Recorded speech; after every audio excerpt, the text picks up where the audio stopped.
Rain braided the night over Portland's old town as James Hartley hurried his 5-year-old son, Eli, past a diner window fogged with breath. Neon bled into puddles, and the river air smelled like cold iron and burnt espresso. Eli's hand was a warm knot in his, quick, trusting, unaware of where the city gets rough. A siren drifted through the mist. Somewhere, a foghorn groaned. Eli stopped. He tugged hard, eyes fixed on a narrow alcove where trash bags slumped beneath a mural of pinched stars. 2 children lay on a threadbare blanket, knees drawn to ribs, hair damp and wavy, faces streaked with rain and grit. "Dad, they look like me," Eli said, voice small and fierce at once.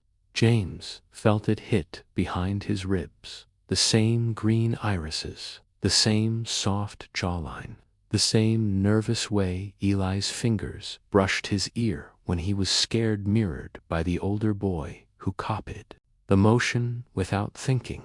A chill slid under James's coat. He knew money, code, and clean views from glass towers. He did not know what to do with this echo. He crouched, trying to make his voice steady. "Are you hurt?" The younger child didn't answer. The older one watched, wary, clutching a pale plastic band looped around his wrist. Letters rubbed thin caught the light. Aurora. Eli leaned closer, rain ticking on his hood. "Why do they look like me?" he whispered, as if saying it too loud might break something fragile. James reached for his phone, paused, and then put it away. The street hummed. The children didn't move. A sudden, impossible thought rose, and he had to will it back down. From the alley's shadows, a whisper drifted across rain. A single name, Clara heard, again, by James. What James uncovers next will shatter his world. James Hartley lived high above Portland in a glass box where everything obeyed him. Blinds dropped with a whisper, heat warmed the floors, and espresso bloomed at a touch. Order made sense because grief did not. 3 years after Clara died, he still counted routines like rungs on a ladder. Eli's shoes lined up by the door each night like tiny boats on a quiet harbor. From 30 floors up, even storms looked organized. Sirens thinned into threads, and the river glided under the Hawthorne Bridge as if choreographed. He did not point toward Old Town, where tents sagged, windows clouded, and puddles took the temperature of the sky. He told himself that distance kept a child safe. He told himself order kept a father upright. Eli complicated those rules. 5 years old, bright, mercilessly curious, he loved puddles more than balconies and tugboats more than views. He asked why the crosswalk talked, why a gull laughed, and why rain smelled like metal when it hit the street. James saw Clara in that gesture and let the memory pass so it would not break him. In the afternoon, everything tilted. The rain turned the city into a watercolor. A waterfront meeting ran long, and Eli, bored with drawing rockets, asked for a star-shaped donut. The driver idled by the curb, but James waved the car away. "Let's walk," he said, and Eli's joy made the choice feel sound. They stepped onto the damp brick. Neon from a diner smeared puddles. The air smelled like wet asphalt and iron. A foghorn moaned from the river, low and patient. Eli narrated a bike bell, a jacket with a patch, a dog in orange boots, a mural with stars. Then he stopped, so fast that James felt the pull in his shoulder. Eli's hand tightened. He stared into a narrow recess between a tagged metal door and a stack of bulging trash bags. Two boys huddled on a threadbare blanket under a shallow awning. Their clothes were wrong for the cold, a pilled gray hoodie, a thin blue t-shirt under a jacket too large, jeans frayed at the hems, sneakers split at the toes. Rain had turned their wavy hair into damp curls. "Dad, they look like me," Eli said, voice small and certain. James looked and felt the impossible land hard in his chest. The older boy's eyes matched Eli's green exactly, flecks and all. He rubbed his ear with two fingers without seeming to notice. The younger child peered out with the same delicate jawline, softening in the same way. The resemblance worked like a key turning in a lock James had not known existed. Everything he believed about lanes and boundaries told him to keep moving. He had money, a schedule, and a fragile world to protect.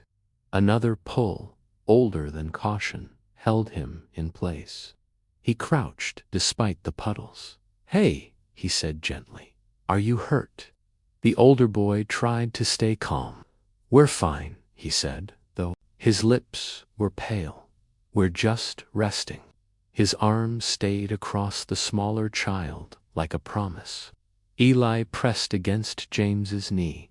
"Why do they look like me?" he whispered, as if the street should not hear. James scanned details with the focus he saved for launches: a frayed drawstring, a dull plastic bracelet on the older wrist, rain ticking the awning, cinnamon drifting from the diner, a bus brake whining at the corner. The younger boy's socks peeked through holes. People streamed past like weather. A camera blinked over the diner door. Common sense offered a quick script: buy food, alert a service, leave. The echo of Eli's face on two strangers broke that script. "I'm James," he said. "This is Eli. What should we call you?" The older boy measured him. "Noah," he said at last. He tipped his chin toward the smaller child. "Levi." The names caught and held. James nodded and stood. "Let's get warm." He signaled the host across the street. He did not pull out a card like a badge. He used a steady tone and a look that asked for decency. Inside, the heat fogged the glass and loosened shoulders. A radio murmured over clattering plates. The server paused at the wet clothes and brought menus anyway. James ordered grilled cheese, tomato soup, and cocoa before anyone finished speaking. Eli chose the star donut and slid half to Levi without comment, as if sharing had been decided. Long before the plate arrived, color crept back into faces. Noah ate fast, then slower. Levi wrapped both hands around his mug until steam pinked his cheeks. Eli watched the swirl and called it a tiny storm that never hurts. Levi almost smiled. James waited. Outside, mist blurred the street. A ferry bell chimed. Shoes squeaked on tile near the door. When he finally asked, he kept his voice low. "Is someone meeting you?" Noah looked down. "Our aunt," he said. "She told us to stay near the shelters. She went to find work." "What's her name?" "Lila." The name sat in the air without context. James asked about a number or a usual spot. Noah shook his head. Levi held the donut as if it might break. Eli turned serious. "Can we help them?" The question removed the last of James's practiced distance. He thought of Clara and napkins folded into small hands, of a thing she once said about love being made of choices you do not postpone. He texted. A single contact under the table. "Sarah, the lawyer who had steadied him when paperwork tried to replace memory. He needs guidance about 2 minors near shelters. He may bring them somewhere safe tonight. Please advise on the next steps. He hit send and looked at Noah. If we can't reach your aunt today, I know where you can sleep warm and clean, he said. I'll help you find her. Noah's chin rose. We don't want trouble, he said. Neither do I, James answered. I want you safe. He heard his calm and knew something had already shifted. They finished eating.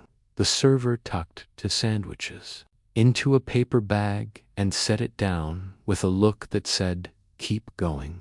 James paid, added cash beneath the receipt, and stood in the soft hiss of rain. Outside, the street gleamed. A tram slid across the bridge like a toy in a far window. James walked them back to the recess, unsure how to stitch this choice to tomorrow. Only sure that leaving would have felt like breaking something small and irreplaceable. Eli reached for Noah's hand. Levi drifted closer to James, as if the space at his side offered shelter. 3 faces, shared features no coincidence could explain. And the city, loud and indifferent, seemed to go quiet around that fact, James thought. Of Margaret, his distant sister, who loved legacy meetings more than people, of letters from Clara he had never finished reading, of family trees drawn with gaps where roots should be. He did not know what waited. He knew only that waiting would not help. He breathed air that tasted like iron and river. I'll help, he said again, and this time the words sounded like vows. A foghorn answered from somewhere unseen, low and final, a sound like a door unlatching. Have you ever seen someone who felt like a missing piece of your life? Hold that thought as James's journey begins. James carried Eli home through rain that flattened the city into smeared neon and gray river light, telling himself warmth would quiet whatever had jolted his ribs. In the elevator, Eli leaned against his coat, eyes heavy from hot cocoa and the relief of a booth that did not leak. Upstairs, the penthouse smelled like orange oil and clean linen. He ran a bath, set a towel on the heated rail, and watched steam ghost the mirror while Eli launched plastic rockets from the lip of the tub. The day should have ended there. Instead, 2 faces kept rising through the steam-like shapes behind. Frosted glass, same irises, same soft jaw. The older one rubbed an ear with 2 fingers, the way Eli did when worry scraped at him. He dried Eli's hair, found pajamas with tiny tugboats, and tucked him under the quilt. You good? He asked. Eli nodded without conviction and whispered, they looked like me, as if the sentence were a bruise he could not stop pressing. James read a story about a lighthouse and skipped the parts that tried too hard to be kind. When Eli slept, he stood for a long time listening to the hush that follows a child's first deep breaths. Screens waited on the kitchen island with their glow of tasks, but he poured coffee and stared at the window's black pane.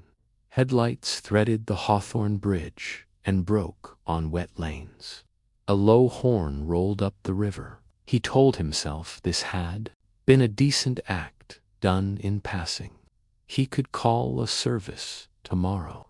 He could shake a branch of contacts until help fell out in the shape of wordless people who knew how to manage hurt.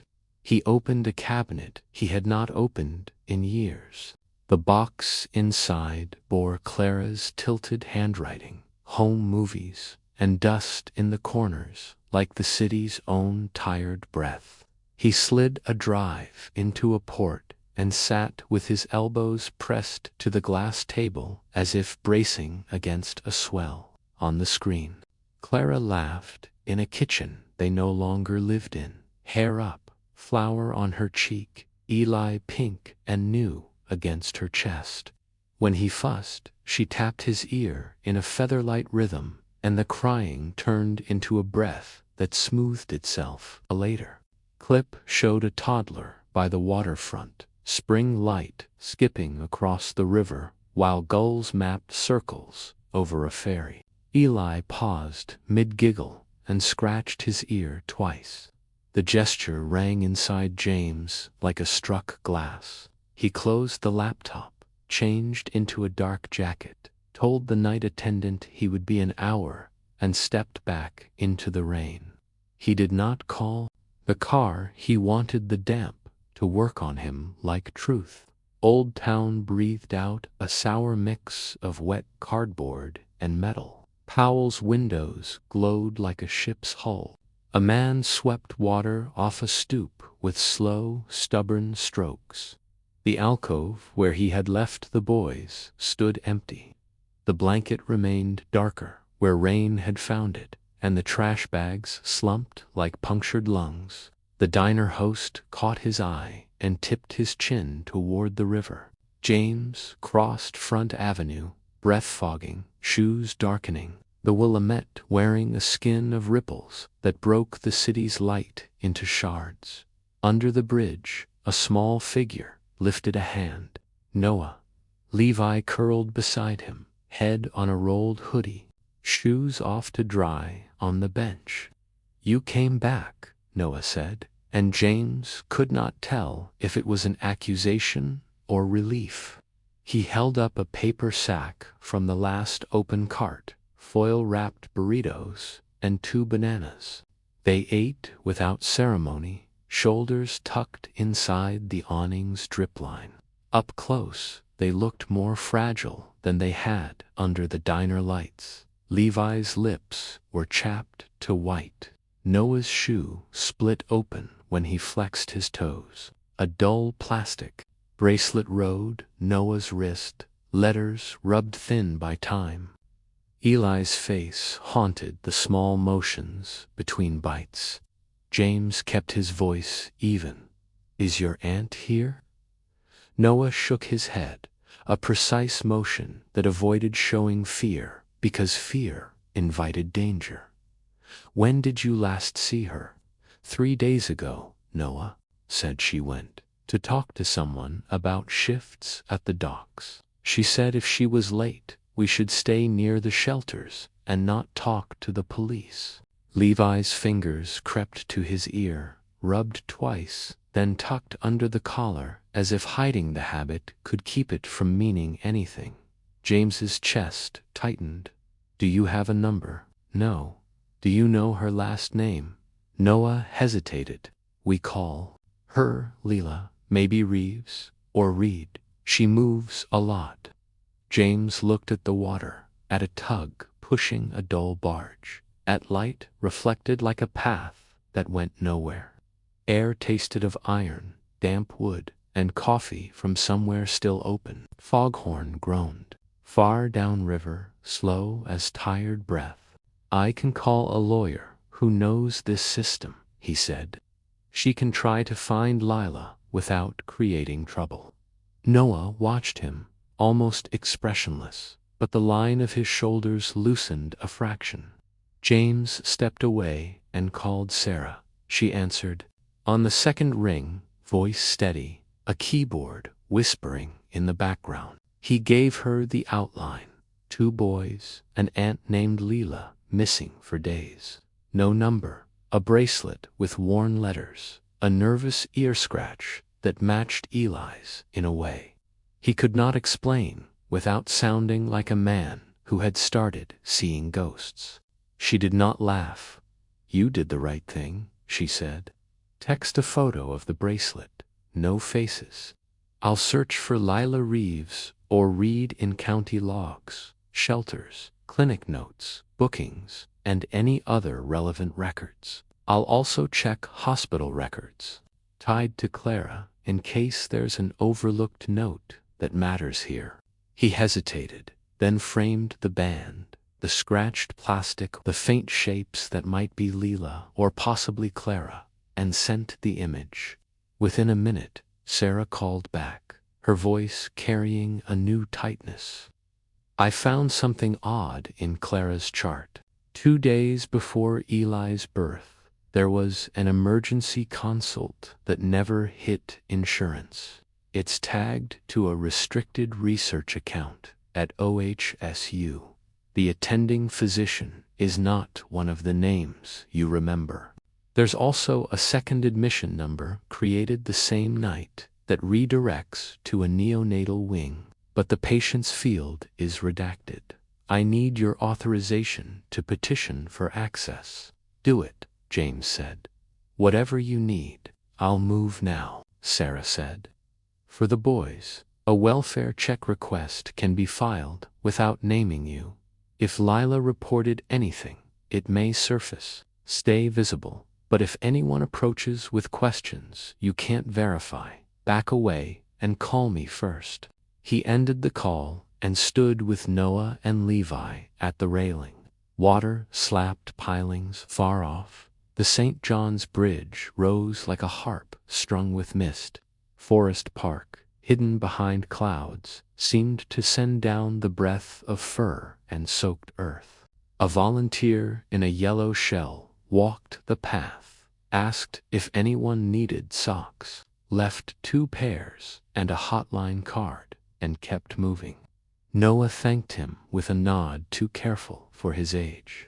He traced the edge of his hood with 2 fingers, that same small map of worry, and the echo rang again until James felt a pressure behind his eyes. We can't leave you here, he said softly. I can pay for a hotel near the river. It isn't fancy, but it's clean, and we can still meet your aunt if she comes back. We don't want trouble, Noah said, the phrase worn by use. I'm trying to prevent it, James answered. One night, doors that lock, heat. Levi stirred and blinked. Will there be soap? Yes, James said, and beds. They walked past shuttered carts and silent statues. Tires hissed along the avenue. A freight horn layered its moan over rain. The lobby smelled of lemon and new carpet. James paid in cash and kept his voice even with the clerk. In the room, the heat rasped on, and the boys stood just inside the door, as if crossing the threshold created a debt. James handed over toothbrushes, pointed to the towels, left the bathroom light on, and texted Sarah the address. He stood at the window, watching rain stipple the river, while a barge shouldered through black water like a tired animal. He thought about driving into the hills to sit under Douglas firs, while the storm combed the night into strands he could name. But the urge passed. He cleaned mud from their shoelaces and set socks to dry on the heater. When Levi came out wrapped in a towel, he rubbed his ear, caught himself, and stopped, as if the gesture were a secret he needed to guard. Noah lay stiff on the bed until the lamp's glow warmed the room from harsh to bearable. Sleep did not come for James. He sorted old memories for clues. A nurse who avoided his gaze. A code on a bill that never matched the care he remembered. A question Clara ducked with a kiss and a change of subject. He thought about his father's fondness for control, and about family meetings that felt like mergers with flowers on the table. At 2, he pressed his palm to the glass until the cold numbed the wild churn inside his chest. At 3, Sarah texted again, petition prepared, hospital council looped, early call set. He pictured redacted pages, like blinds pulled against daylight. He pictured the boys' faces, the way fear had taught them to look smaller. When sleep finally landed, it lasted minutes and broke at the sound of Levi whispering in his dreams. A single word that could have been a name or only the mouth's way of seeking a warm vowel? Rain softened toward morning. A fairy bell marked the hour. The city kept breathing. James watched both boys and felt a certainty he had no words for take shape inside him like a keel forming under a hull. What would you do if a stranger's face mirrored someone you love? James is about to find out. Morning thinned the storm into mist that turned Portland into soft glass, and the hotel room felt smaller than worry. James watched Noah and Levi sleep while his phone buzzed at 6 with Sarah's name carrying the weight of unspoken change. She spoke without preamble. Hospital and clinic files matched a restricted project labeled Adjunctive Embryology, funded through a Hartley Foundation vault. Clara's pregnancy included experimental stimulation under an internal board chaired by your father's associate, with consent language designed to compartmentalize information. A second file listed cryopreserved material recorded without spousal authorization, and a third diverted multiple gestation notes into a placeholder neonatal number. Sarah paused, then said she doubted Clara knew the full scope because decision fields excluded James entirely, even for routine updates. He sank to the carpet and stared at damp lashes on two faces that mirrored Eli so closely the air seemed to tighten. "Where does this leave us?" he asked, already knowing the answer would braid urgency to caution and pull at old loyalties. Sarah urged speed and discretion, suggested a board review he could trigger, and promised subpoenas for the sealed ledger behind the vault. If Lila touched that network, she added, it was likely through a liaison moving between research offices and unofficial surrogacy channels. James closed his eyes until faint stars surfaced, remembering his father's maxim about breakthroughs requiring unpopular choices, and felt something harden. He thanked Sarah, promised visibility for the boys, and stood just as Noah stirred, tense, until the room rearranged into safety. Levi blinked awake, pressing his mouth into the taste of sleep, and then relaxed at the sight of Eli arriving with a backpack. Breakfast stayed plain: bagels, fruit, yogurt, and hot chocolate stirred until the powder disappeared, while guilt moved through James like water from a glacial melt.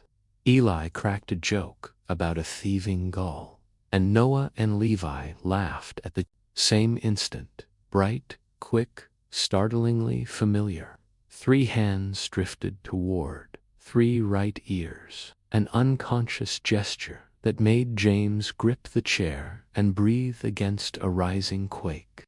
Outside, espresso and wet bark scented the air while they crossed Unkini's bricks and watched geese claim small kingdoms near the river.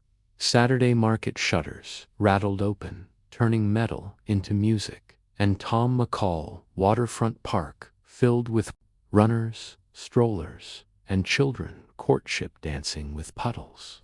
Eli pointed at a fountain's spinning spokes. Noah tried a shy smile that folded at the edges, and Levi mirrored a tiny shrug. James bought warm pretzels and chowder and measured echoes, laugh cadence, cup squeeze before sipping, napkins aligned by corners with quiet precision.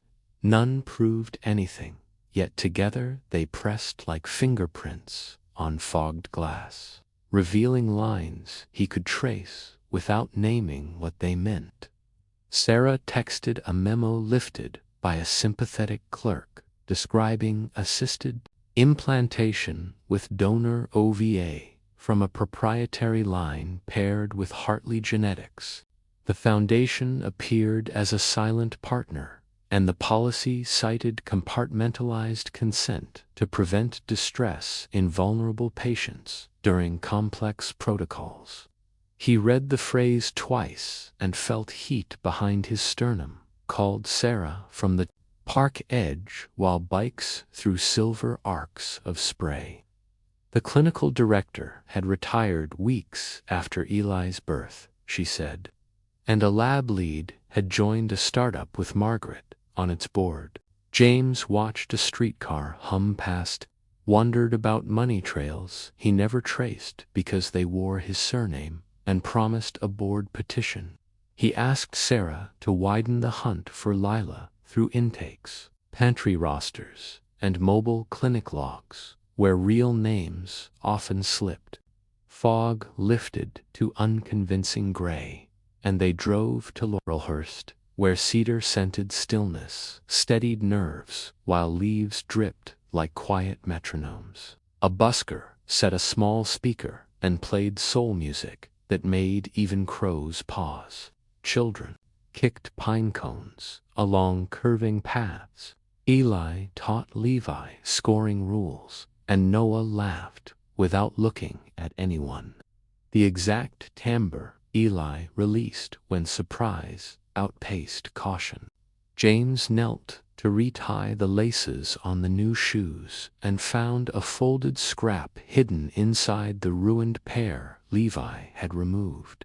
He teased it out, blue ink cramped on stained paper. Meet at the Roses after the shift. Bring bracelets. Keep low if watchers linger. I found something with Clara's name inside a file that should not exist, signed in a rushed hand. Lila. He showed Noah, who swallowed and nodded, while Levi stared as though a note could become a bridge if held carefully enough. What? Roses? James asked, and Noah answered Peninsula, saying Leela loved the fountain and warned that watchers sometimes drifted under the pergola. Who are the watchers? James asked, and Noah described clean sedans without front plates and soft questions that soured when answers misaligned. James kept his face calm, remembering similar cars idling near board meetings, and sent Sarah a photo while his pulse sounded like rain. Her reply arrived fast. Do not go alone. Keep public. Ping locations. Document everything. Avoid any confrontation that narrows exits or choices. He texted the sitter to meet them and play the part of an ordinary, cheerful aunt practiced at making tension look like errands. The drive north slid from towers to quiet streets lined with maples, ending at Peninsula Park, where winter-cut rose beds held wet stems. Ironwork glittered with beads, the fountain hissed, and umbrellas tilted like black tulips along gravel rings threading the formal geometry. Eli reached for Noah's hand while Levi hugged James's side, glancing at corners like a sparrow scanning hedges between sudden flights. The sitter waved, folded into their pace, and they pretended to search for early buds while James registered attention gathering like static. A sedan idled with lights off, grill catching the fountain's churn. Two figures stood under the arbor, as silhouettes against a pale sky. He photographed a plaque, tilted the camera, and caught a partial plate, then turned toward the central bench where an envelope rested. Eli spotted it first. James took it slowly, aware of eyes he could not see, and slipped the seal with practiced restraint.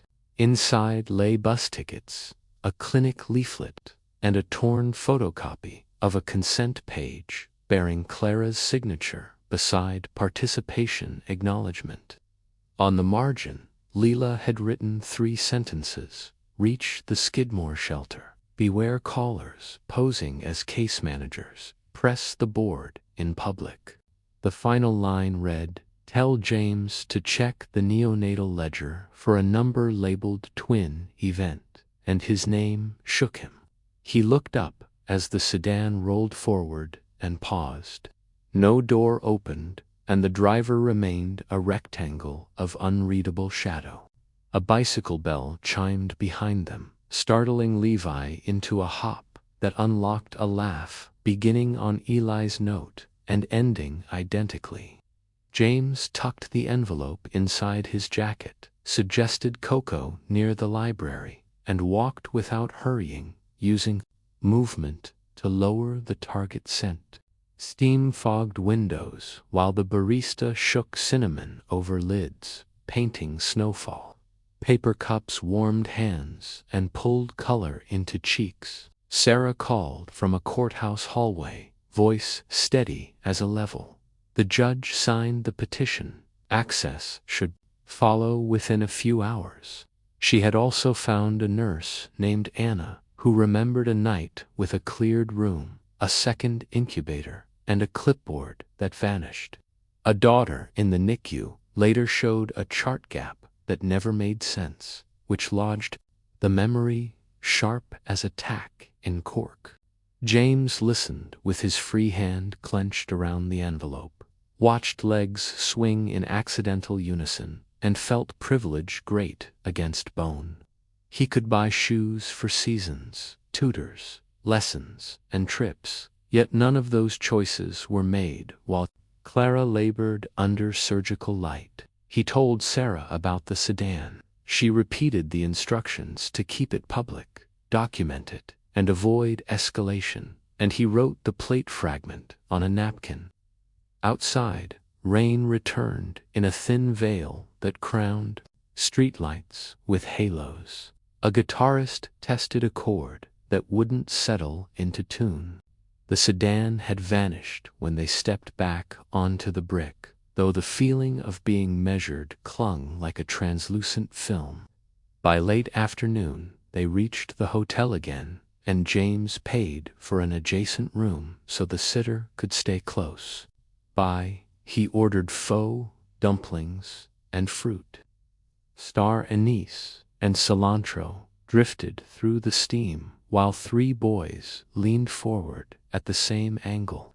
A shy smile bloomed after the first sip of broth, the kind offered when comfort surprises a child who expects nothing extra. He wanted to call it proof, knew it wasn't. Wanted to call it home, knew that word required care, patience, and work.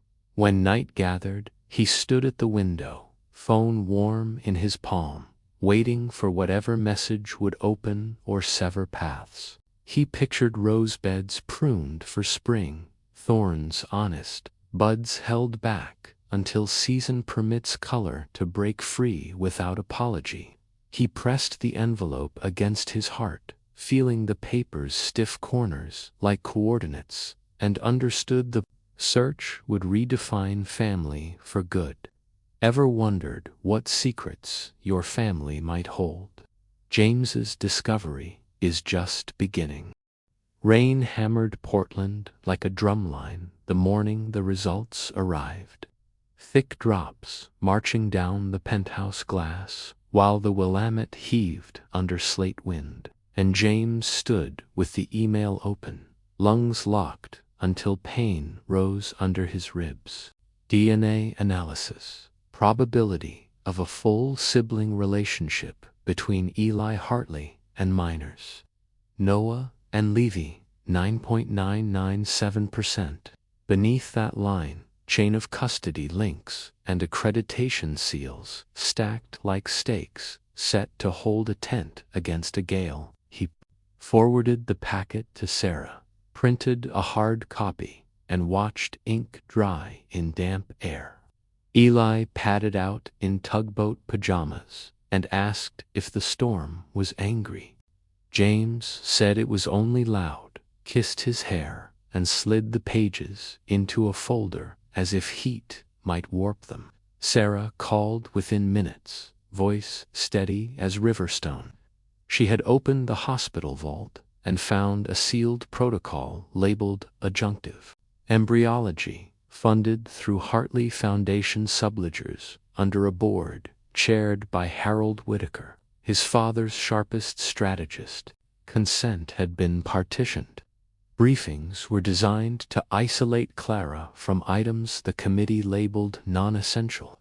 Trusted physicians kept her compliant with rehearsed reassurances. A neonatal ledger carried a ghost admission created the night Eli was born, and a nurse's note mentioned a second incubator rolled to a restricted bay before dawn. The program director was Whitaker's pick. James pressed his palm to the window until cold cut through the heat. Rain braided down the glass. The river frothed where gusts pinned it. He remembered Clara dusted with flour telling him love took the transparent road even when honesty burned. Shame moved through him because transparency had been stolen while people bearing his name wrote checks. He told Sarah to file for everything: minutes, transfers, directives, emails, and shell invoices. She was already drafting motions. "Are you going to confront Margaret?" she asked. "Yes," he said. He packed the report, told the sitter to keep the boys home with movies and soup, kissed Eli again, and drove west under a sky ripping with fast clouds. Highway 26 tunneled through fir and cedar. Hills exhaled mist, sword ferns slicked the shoulders. When the land fell away and the Pacific shouldered into view, breakers slammed basalt teeth, white muscle under iron light. Wind shoved the car along the headland and pulled salt through the vents like cold fire.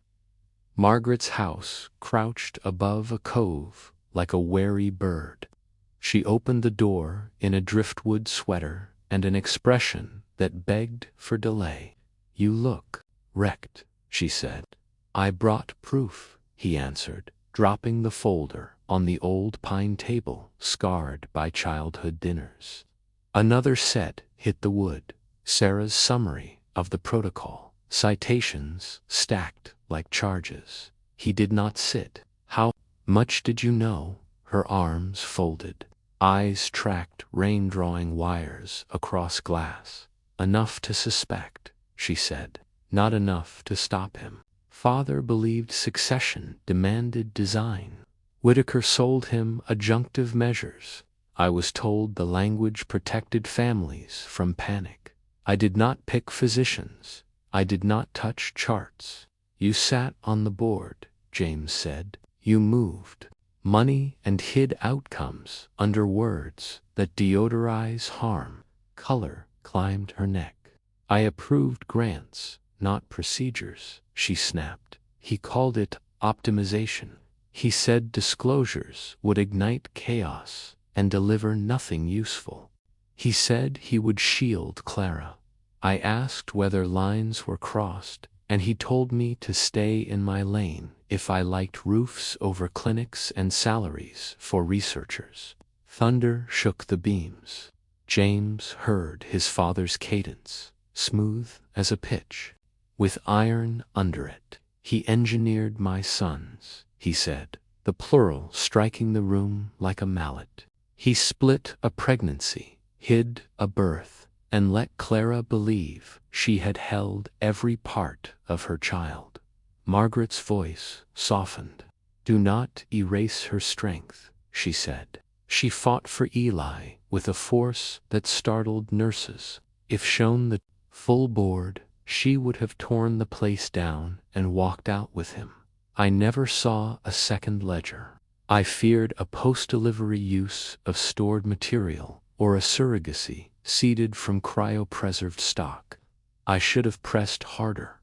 James unfolded a memo from Whitaker's archive and read the line that turned his stomach. "Ensure continuity through perfect heirs."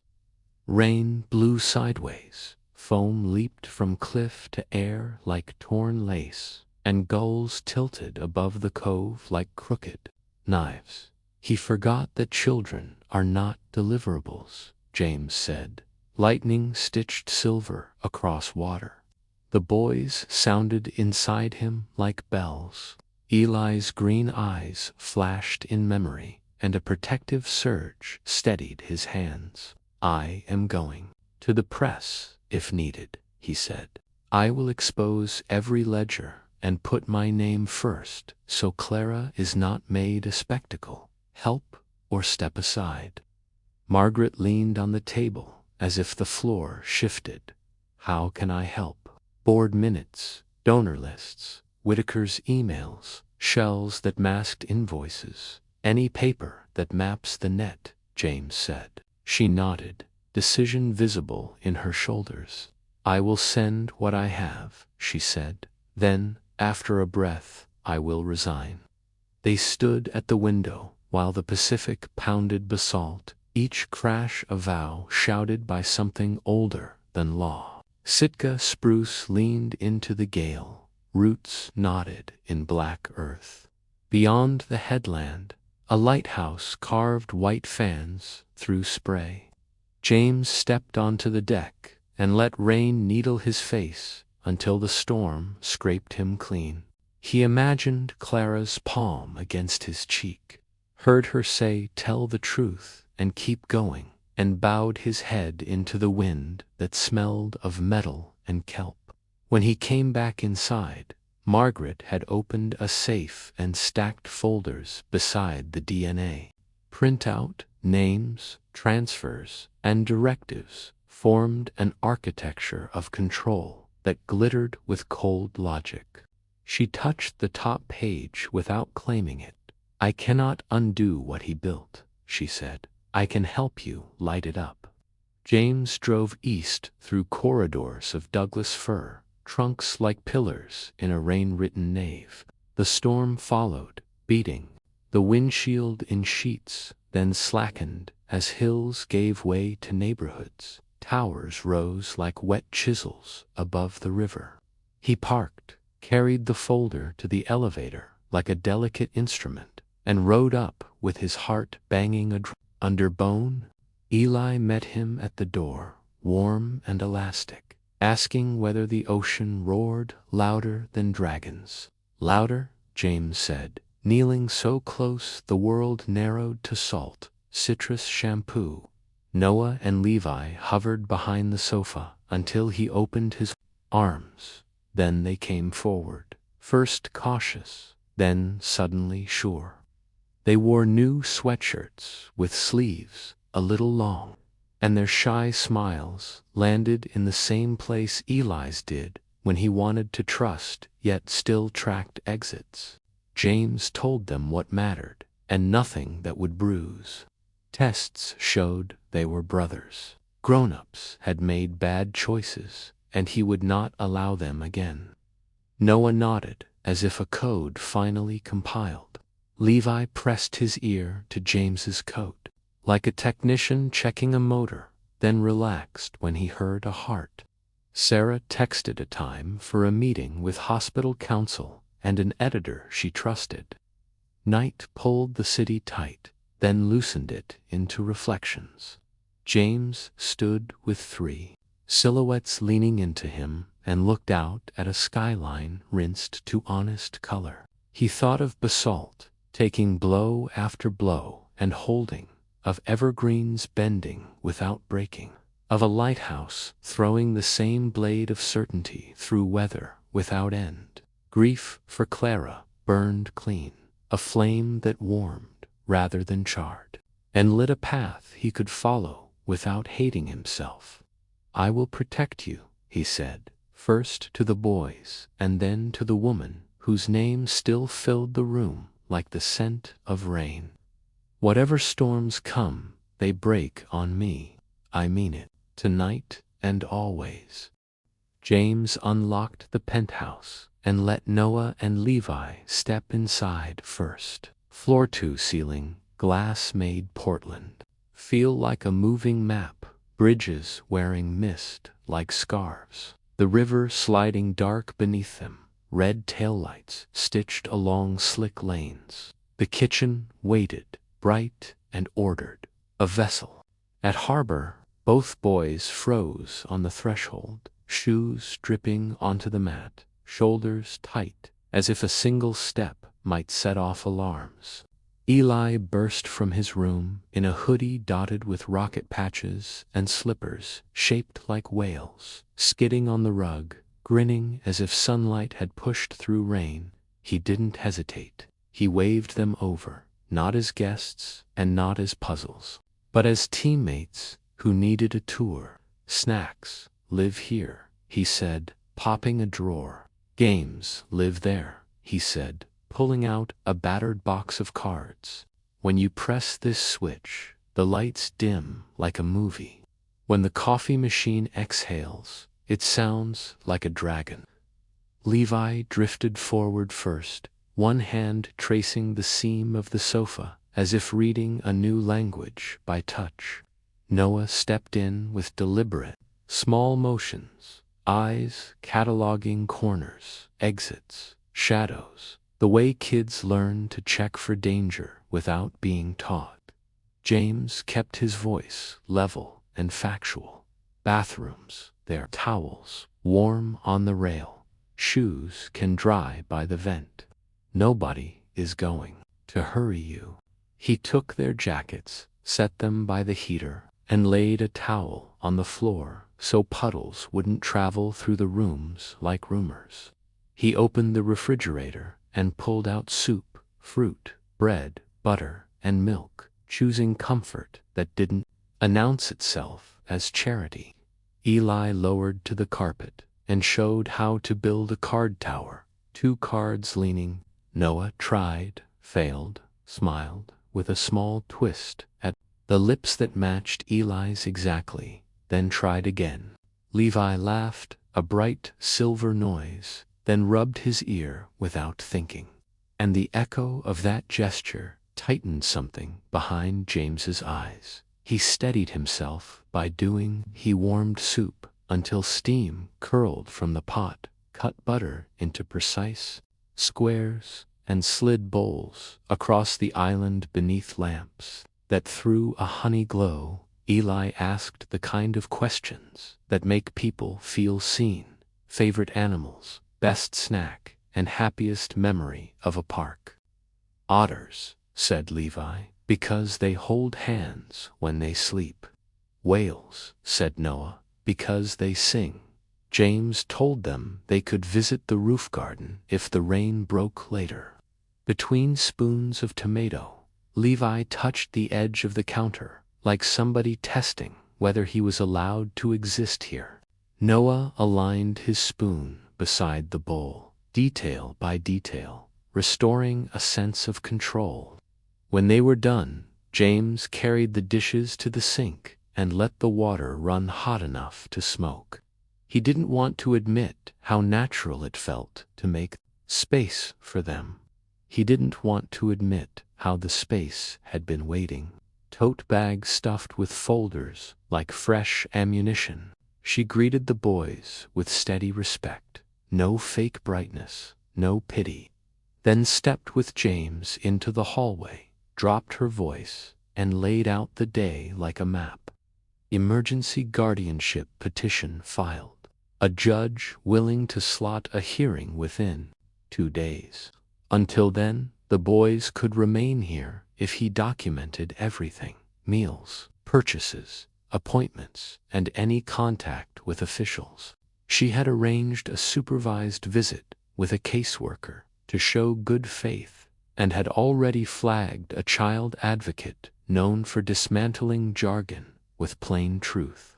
She also found a shelter volunteer who remembered Lila and a dockhand who saw her arguing with a man in a gray sedan 3 nights before she vanished. "We are visible and careful," Sarah said, "and we keep everything public. Compassion plus documentation wins hard fights." James nodded, tension clicking through his neck like old gears learning a new rhythm. He returned to the kitchen and found Eli dealing cards. They played a simple game where matching numbers earned a silly title. Levi became Captain Otter. Noah became Admiral Whale. Eli became rocket boss with an elaborate ceremony. Laughter rolled across the rugs and slid up the glass. For a minute, the room felt like a harbor built to outlast weather. Afternoons softened, rain into gauze that made the bridges look painted onto the sky, and James decided they needed to move. He zipped jackets, found spare hats, pocketed receipts, and led them downstairs into a city that smelled of coffee, damp bark, and cold iron. Cyclists flicked up tails of spray. Under the hawthorn, cars whispered over wet planks, a breath through a sleeping house. They walked along the water, while Eli invented a challenge where everyone picked a color and counted it in passing umbrellas. They turned toward a small cafe glowing like a lantern at the corner.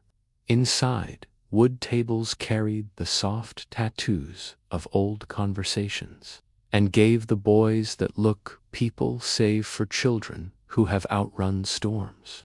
James paid, added extra cash to the jar, and watched the twins tear into pastry that flaked like first snow. He knew food didn't fix anything. He also knew warmth makes decisions steadier. Sarah joined, shook out her umbrella, and spread papers that smelled faintly of toner and rain, while the boys argued cheerfully about which board game to try next. An intake officer called from a blocked number, with a voice like glass. "Where did you meet the miners? What did you provide? What promises were made?" James kept his answers crisp and true, refused speculation, logged the time, and let Sarah record the exchange for the file. A home visit landed on the calendar for the next afternoon. "Keep the apartment open," Sarah said. "Show routine and safety, and clarify that we are not hiding." Back outside, mist wrapped the downtown spine, and the bridges hovered like chalk lines sketched across the air. Up, Noah checked the signal twice and nodded when it changed. Back at the building, the elevator carried them up with the soft sigh of a reliable machine. The penthouse felt less like a showroom and more like a camp-holding ground against heavy weather. Noah lined shoes by the door. Levi tucked a blanket around Eli's stuffed whale, a tiny act that made James's throat burn. He laid out sleeping pallets beside the big sofa, set a glass of water by each, and labeled toothbrushes with tape. The washing machine purred, chewing through socks and damp shirts until the laundry smelled like sun, even with rain beating the windows. While the boys built a pillow fort, he printed receipts and summaries, stacking a documentary wall against the questions that would keep coming. Evening turned the skyline to softened gold, then let it drift into reflections.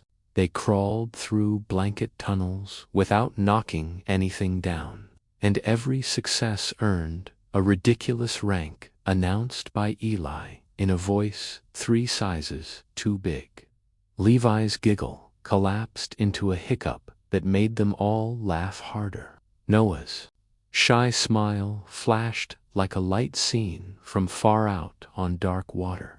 He called the building manager to log guests officially, called the pediatric clinic to book checkups, called his security firm to flag the gray sedan's plate fragment, and called Margaret to tell her the next day belonged to the court, not 2 secrets. After dinner, he took everyone to the roof. Clouds had torn open just enough to show a thin seam of blue stitched to iron. From up there, the city looked patient, a harbor holding space for the battered. Eli pointed out pretend constellations, with names he invented on the spot. Levi matched his steps to James's without thinking, as if trusting a rhythm he could feel more than hear. Wind tugged at hoods, A plane drew a faint line above the river and vanished into the clouds. James promised that if anyone tried to take the boys, they would have to cross him first. And then he promised something quieter: homework at the island, pancakes on Sunday, library days, and nowhere to be brave alone. Night lowered them back to the living room. Sarah called again, voice composed, bringing 2 new ledgers from the hospital, a neonatal transfer confirmed in the hours after Eli's birth, and a signed directive that would give any judge pause. She had also secured a child advocate who knew the bench and hated the word irreversible when children were still breathing. The court would move fast. James tucked blankets, dimmed the lights, and sat on the floor between 2 pallets while Eli slept with his door cracked. City glow painted faint silver across the carpet. Rain ticked politely, a metronome counting down. He wrote a letter to the judge about stability, then another to Clara that he would never send, promising to carry every child her story touched. When his eyes finally closed, it was not surrender but a watchful rest learned by anyone who stands guard through weather. In the morning, coffee would steam, bridges would wear mist, and the river would continue its dark, steady slide. Enrollment paperwork spread across the kitchen island like a second skyline while Portland gathered itself after rain, and James filled boxes with steady hands that only shook when he wrote middle names.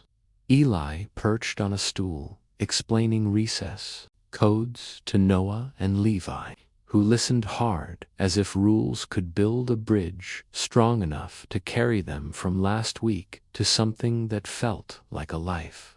Morning light put a pale sheen on bridges threaded with mist. The elevator dropped them into a lobby that smelled faintly of wool and lemon. Outside, crosswalks blinked and buses sighed. They turned toward a public elementary tucked behind maples, and a low fence painted with whales. Inside, the office held paper, pencils, and coffee. A secretary with silver hair offered clipboards and a smile that didn't waver when James explained guardianship in progress.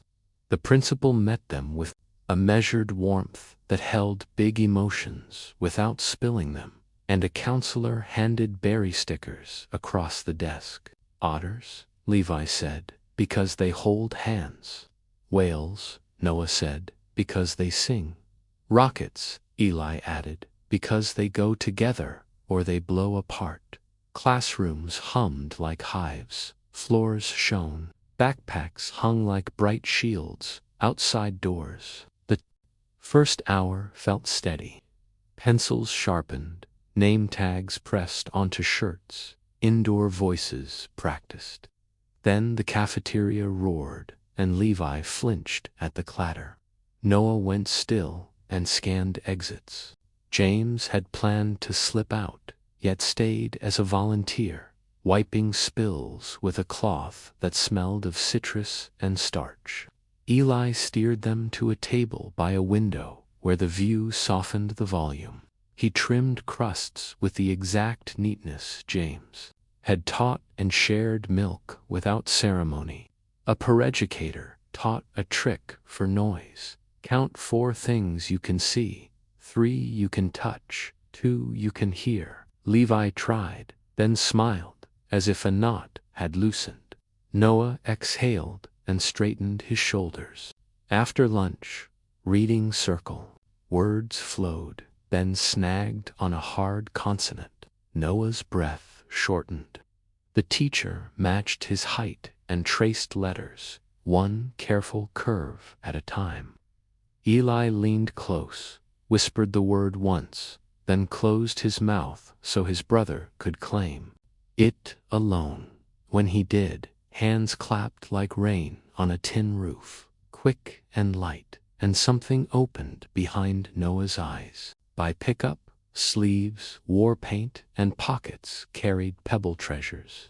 James felt relief and vigilance, walking beside 3 small figures under a sky washed clean by a noon shower.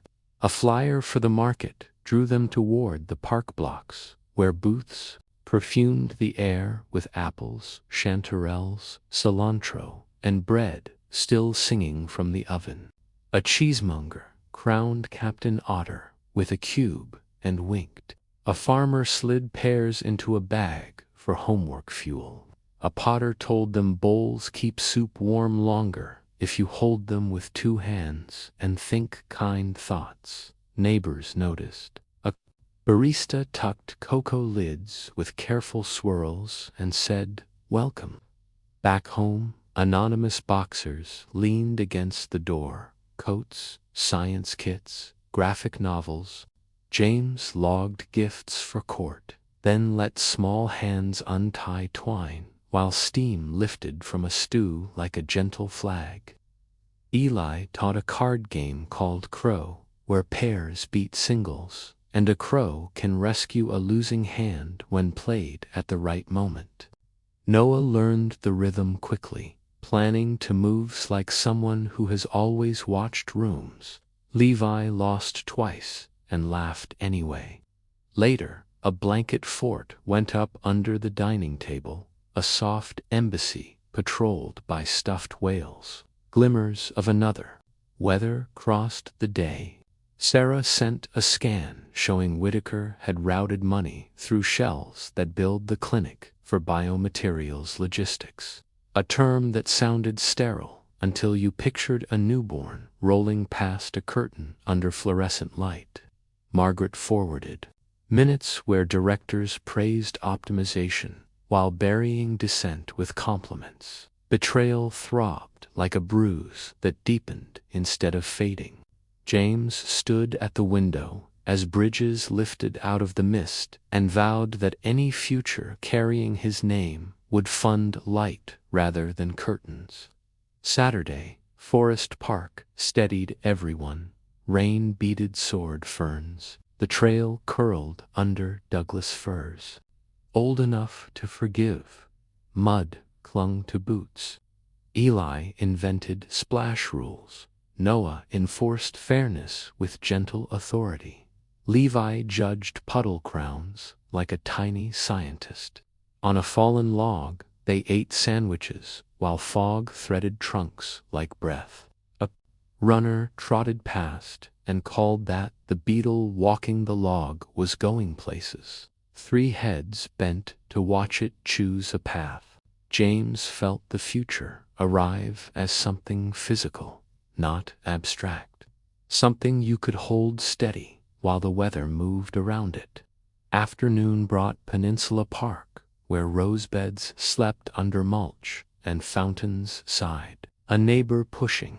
A stroller waved and pressed a pantry card into James's hand. Swings squeaked, knees pumped, rhythms matched without effort. No gray sedan idled. Still, he photographed plates and deleted faces, saving only silhouettes against winter light. Sunday stretched open enough for the market by the river, a maze of glass, dye, hand-thrown bowls, and steam ribboning into cold air. A violinist slid into a song that pulled strangers closer. The boys chose tiny carved animals from a vendor with rough palms. A painter turned to Eli's chatter and sketched a whale in blue chalk on a scrap he called a talisman for brave days. James bought a print of towering pines for the hallway where kids would tack artwork after dinner. A place where life could announce itself without asking permission. Monday, a caseworker with soft shoes walked through rooms, checked food, bathrooms, alarms, exit routes, and noted routines. Eli poured water without spilling. Noah explained Crow with patient clarity. Levi presented a drawing, 3 whales under a lighthouse, beam cutting weather into stripes, captioned "Home keeps storms honest." Notes stayed neutral, eyes warmed. She said the temporary order would likely be extended at the next hearing, and encouraged continued school attendance, counseling, and medical care.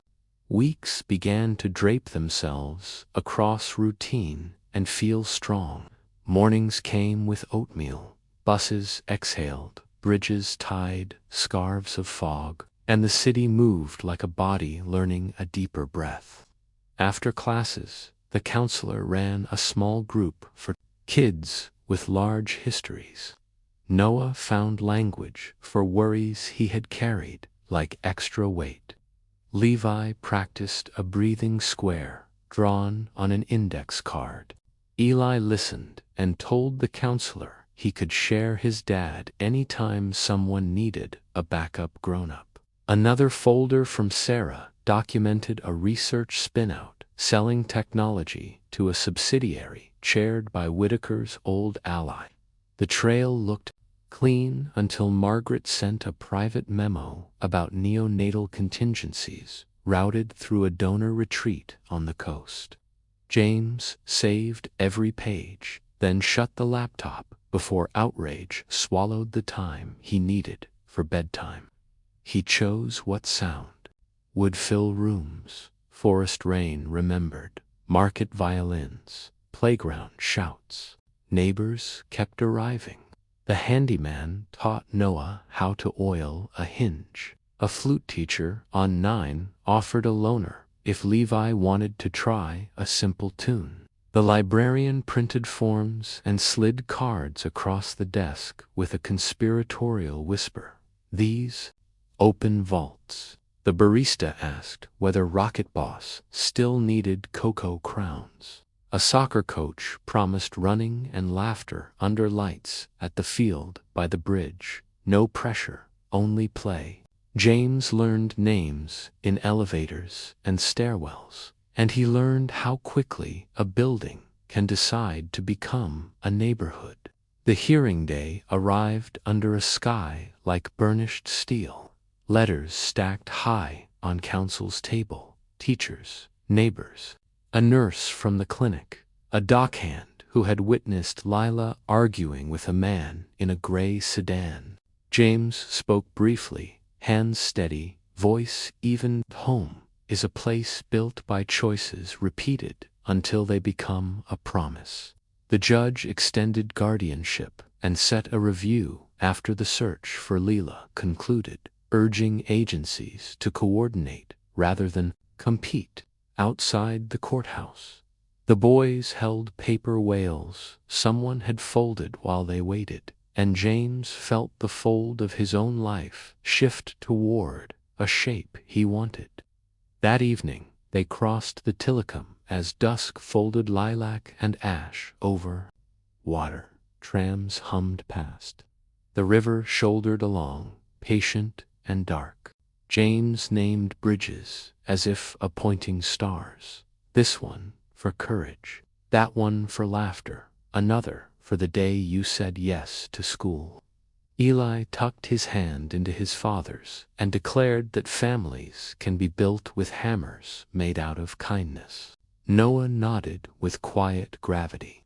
Levi repeated the line and grinned like a spark catching dry tinder. Could you open your heart to strangers who feel like family? James's choice is inspiring. Morning broke bright over Portland, bridges shining like clean silver. At the same time, the Willamette slid calmly beneath, and James waited beside Sarah outside the Multnomah courthouse with letters from teachers, neighbors, and doctors. The boy's counselor tucked under his arm. Eli hugged a paper whale like a lucky star. Noah clutched his notebook full of careful questions. Levi watched every doorway until he recognized kindness and let his shoulders drop. Inside, the judge read findings, considered DNA, attendance, stability, and medical records, listened to Sarah without interruption, and finally lifted his eyes with a steadiness that felt like an open door. He granted permanent guardianship, awarded legal custody, and approved adoption, signing 3 times with deliberate strokes that rang louder in James's chest than thunder on the coast. Eli squeezed his hand. Noah breathed out like a long-held note finally released. Levi whispered thank you to the seal on the wall, the flag, the wood, the room itself, as if gratitude belonged everywhere at once. Outside, church bells tangled. With streetcar hum, steam rose from coffee shops, and the city smelled newly rinsed. James knelt and said, "We are a family in law and life, today and always." And 3 heads nodded, as if the ground steadied under their shoes. They took a photograph on the steps, hair messy, smiles unpracticed, relief unmistakable. A barista around. The corner drew whales on foam without being asked. A baker slid cinnamon rolls across the counter, because joy sometimes needs frosting. And Sarah texted a lighthouse that made James laugh in a way he had not laughed since Clara. Ordinary days began, which felt like a miracle. Breakfast turned into oatmeal and berries, eggs on toast, and cocoa steaming like pale maps. School mornings brought missing mittens, library reminders, elevator jokes, and races to the door. Afternoons meant homework at the island, snack bowls, somehow emptied at impossible speed, and disputes settled by card games that ended in triumphant grins. Eli invented a handshake that looked ridiculous and felt perfect. Their similarities became joy rather than mystery. 3 shy smiles arriving together could quiet the loudest memory. 3 laughs braided together could rinse a heavy hour. The pediatrician charted growth, good sleep, and bruises honestly earned on playgrounds. Neighbors learned names. The concierge labeled a drawer with emergency crayons. The librarian reserved a shelf for whales, bridges, maps, and siblings who argue, forgive, and race forward together. James kept an unwritten promise to Clara, with Sarah drafting bylaws and Margaret offering guarded introductions. He launched the Harbor Light Foundation, building a board that prized integrity over shine. Goals stayed plain and relentless. Mobile clinics for children living outside, safe beds, counseling that treated dignity as oxygen, and legal help that did not lose names inside systems. Funding was gathered after a small press conference that refused spectacle.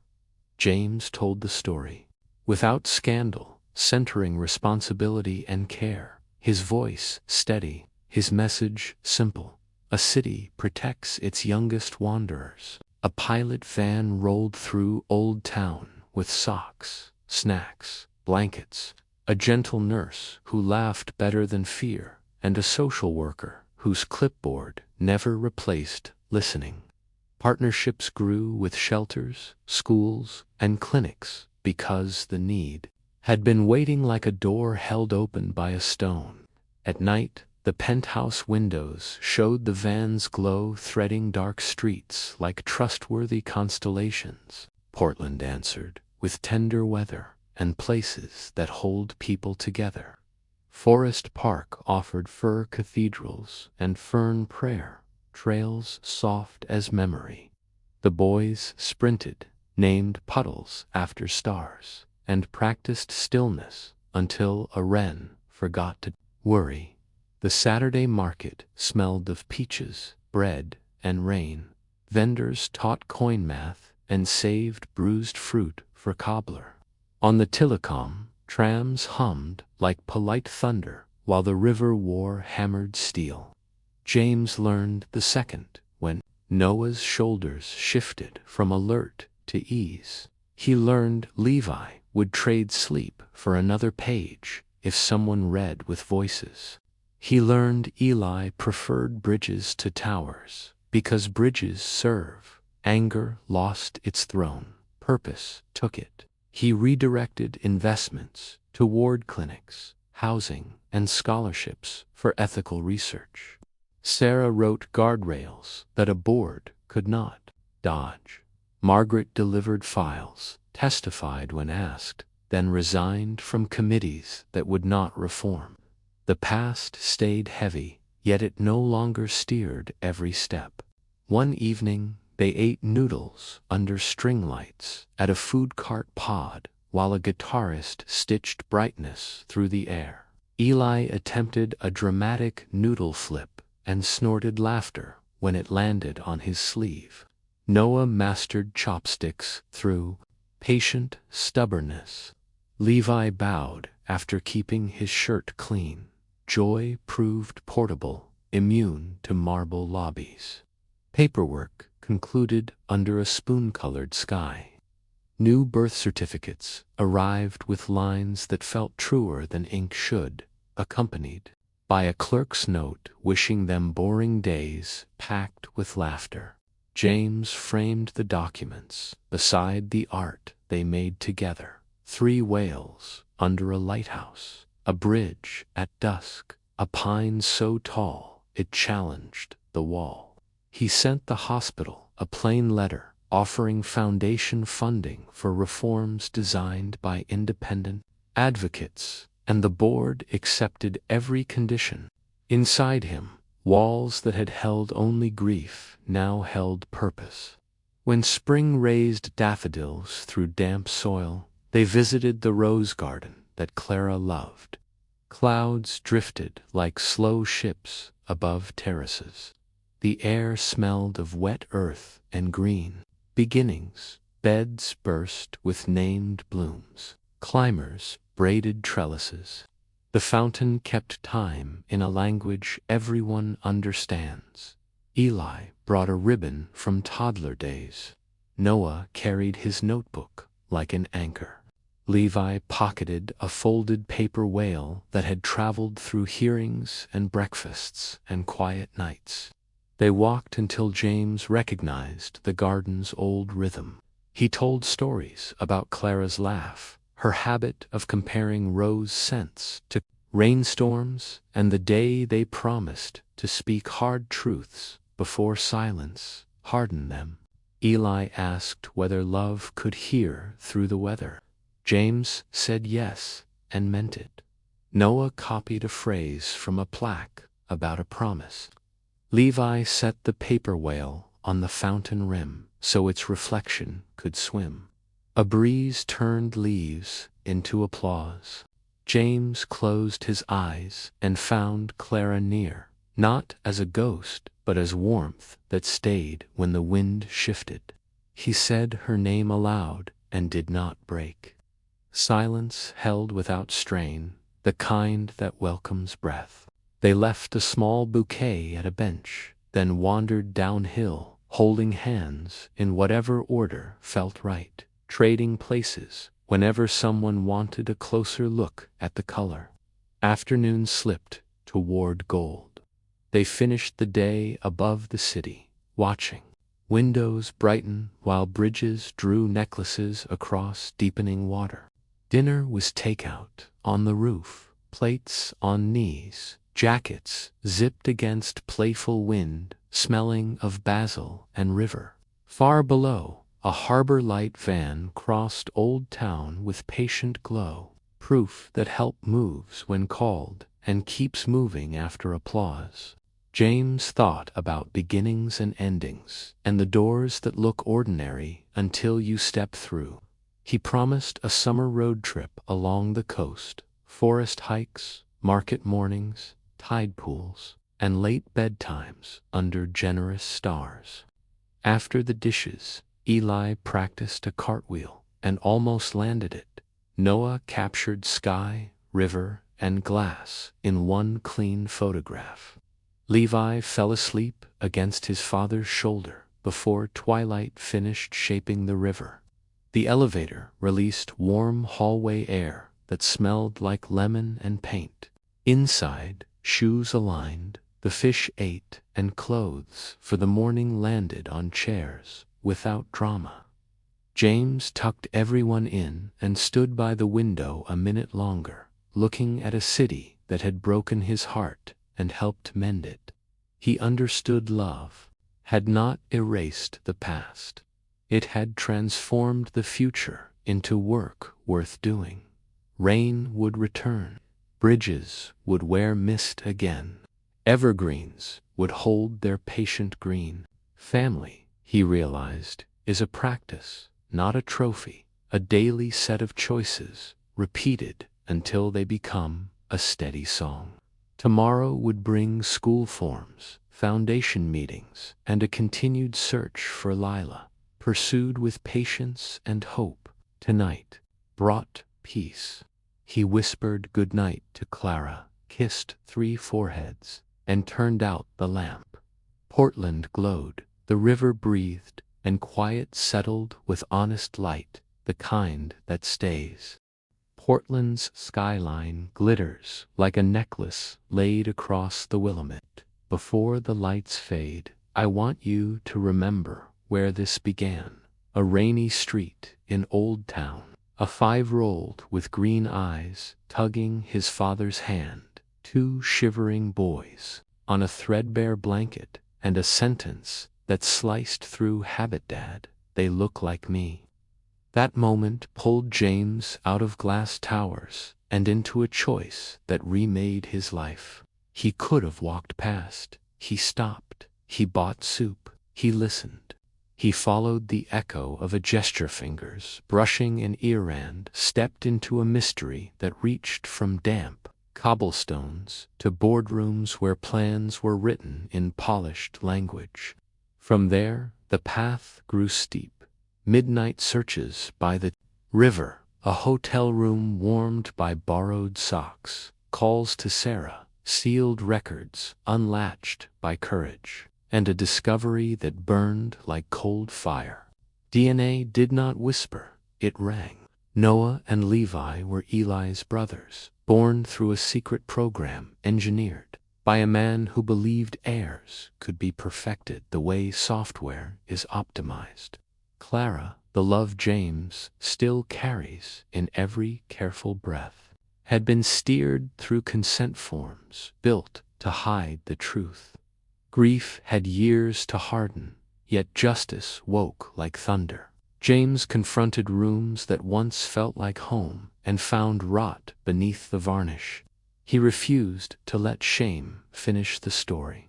With the coast raging and evergreens holding their ground, he promised 3 boys they would not be moved again by anyone's ambition. That vow shaped everything that followed. He brought Noah and Levi home. He learned their rhythms, a shy smile that blooms after trust, a laugh that lands on Eli's note, the way fear loosens when warmth is steady. He stood shoulder to shoulder with Sarah while officials asked hard questions, and he answered with patience, documents, and visible care. He took the boys to school, where name tags felt like new keys and cafeteria noise eased with breath counts. He learned that community is not a slogan. It is cocoa cups, borrowed books, neighbors with spare coats, and teachers who kneel to match a child's height. He watched 3 heads bend over homework under a lamp that makes ordinary look holy. When the ruling came, pens moved across paper, and the law matched the truth every heart already knew. James adopted Noah and Levi, and a family that had been tested by secrecy found a future built on open doors. The resemblance that once felt like a riddle turned into daily joy. 3 smiles catching the same light. 3 voices arguing about board games, and then laughing because together beats winning. Out of that joy, purpose grew. James founded Harbor Light to meet children where cold pavement still waits. Vans glide through mist with blankets, socks, gentle nurses, and legal help that does not lose names. Partnerships are formed because generosity multiplies when it is practical and humble. None of this erases what happened in those sealed rooms, and nothing will turn back clocks. Yet the work refuses bitterness. It plants mornings that stay. If this journey moved you, consider what made it possible. Not money alone, not anger alone. A father chose to act when compassion collided with fear. He listened to children, trusted a friend who values integrity, faced his own house, and let truth be loud. That is courage you can practice without a penthouse or a board seat. It looks like buying a warm meal without conditions, making a call for a neighbor, asking a teacher what a student needs, or refusing to let a complicated system push a kid to the curb. It looks like being present when a small voice says, "Help, tonight." The bridges wear halos, and the river carries back a city's soft music. Under those lights, three brothers lean together on a couch while noodles steam. A card tower goes up, and laughter forgives what memory cannot fix. Somewhere, a van pulls up to a curb, a hand offers a blanket, and a child's shoulders unclench. Stories do not end, they open. This one opens toward you. If you ever wondered whether kindness matters, hear this clearly. The world changed because a child spoke and a man listened. The rest came from one step, then another, repeated until a path existed. Your step might be small. Do it anyway. Please share this story so it reaches someone standing at a similar crossroads. Subscribe if you want more journeys where love outworks fear, where communities act like families, where secrets lose power under daylight. Like the video, so platforms lift a message that may pull another James off autopilot. Comment, because your voice can widen the circle and teach us new ways to help. And please answer a question that could start another rescue. Have you ever changed someone's life with a small gesture? Tell us below. Your experience might become a map for a stranger. If you need an idea, name a shelter in your city, a pantry that needs volunteers, a school that could use readers, a clinic that needs socks, or a foundation that puts dignity first. If you can give, give. If you can organize, organize. If you can notice, notice. Because attention is the first gift many children never receive. And if you need help yourself, leave a note. Someone reading alongside you may step forward. Keep watching this family grow. There will be science fairs, scraped knees, music recitals, rainy day forts, apologies that land, forgiveness that sticks, and birthdays that feel earned. There will also be boardrooms learning humility, institutions rewriting forms with honest language, and labs that remember every chart stands for a name. That is the legacy Clara deserves, and the future these brothers are building. Wherever you live, from Karachi to Kyoto, Lagos to Lima, Toronto to Tashkent, you know a bridge, a market, a schoolyard, a street where rain gathers in low places. You know a moment when silence would be easier than care. Choose care, lift one person, start once, and repeat.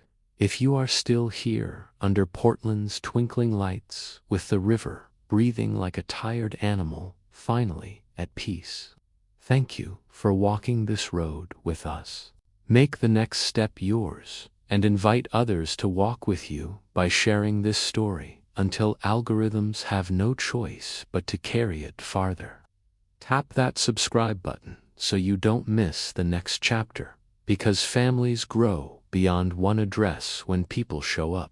Leave encouragement for the boys, and for every kid who needs a lighthouse. We will read the comments with them. Tell someone close to you that you are ready to help, then prove it tomorrow. What happens next depends on 1,000 small choices made by people who refuse to look away. If this touched you, hit like and send it to 3 friends who care about children and justice. Support Harbor Light volunteers or start your circle. Every hour offered becomes shelter, meals, socks, legal aid, tutoring, and steady companionship. Stay kind, stay loud, and stay present. What happened next will shock you. Stay tuned for more stories that move you.